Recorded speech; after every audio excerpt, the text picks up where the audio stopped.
Dear Abuelo, you have told me from when I could first understand words that you went on various exciting adventures throughout your childhood on your family's plantation in Cuba. Your stories of your dogs, Blackie and Wolf, and your horse, Mayor. You would go around helping people with them. And while a few of the stories have been rather exaggerated, the message was certain. Regardless of the resources and background you come from, help others, especially in their times of need. I took this theme to heart. You attended school in America, loving the nation since then. You met your soon-to-be in Havana, afterwards marrying in Camagüey. You worked in the United States for a while, and you got a job as an engineer for an American mining company, returning to Cuba to oversee the new plant. Your overall life in Cuba has been a life I could only envy, despite my well-off, financially and culturally familial background. And while I have never set foot on that island, I wish to see it in all its beauty. However, you have discouraged me from visiting, along with the rest of the family, for a great darkness has fallen over the island, communism, and going there would only fuel their reign. When Castro took over, he originally promised democracy, which was lacking in Batista's authoritarian dictatorship. And while you looked upon Batista more favorably than I did, he was replaced by something far worse. Once Castro gained power in January of 1959, he soon showed his true colors by bringing communism to Cuba and Soviet influence to the West.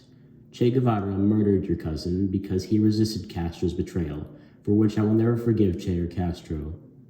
Knowing the country had become too dangerous for your family, you needed to get them across the Straits of Florida to America. Should be easy in theory, but border security forbade anyone from fleeing the country. Luckily, you were able to use your wits to have planned a vacation to America with your wife and 3 young children, soon to return to Cuba again. This trick worked, but it came at a great cost. Everything had to be left behind.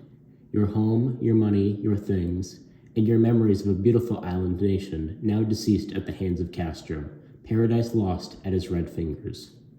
You and others, including many of your friends, escaped the wretched grasp of the Cuban communists.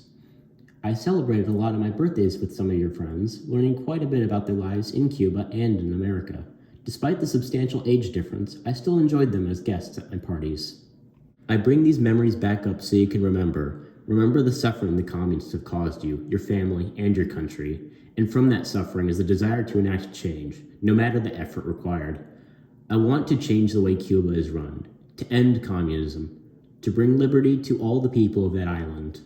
I want you to tell me how I can help the Cuban people, as I want to help fix their dire situation. I want to bring them liberty and prosperity. I want to someday stand on the steps of El Capitolio in Havana and shout to the people, "No más comunismo! Libertad! Libertad para toda la gente de Cuba!" I do this not for wealth, nor power, nor to go down in the history books, but for taking the message you taught me to heart. Help those who cannot help themselves. I make this promise to you, as long as I can walk, as long as I can talk, as long as I can write, I will continue on my mission to liberate Cuba from the communists. Your dreamer grandson, Lucas.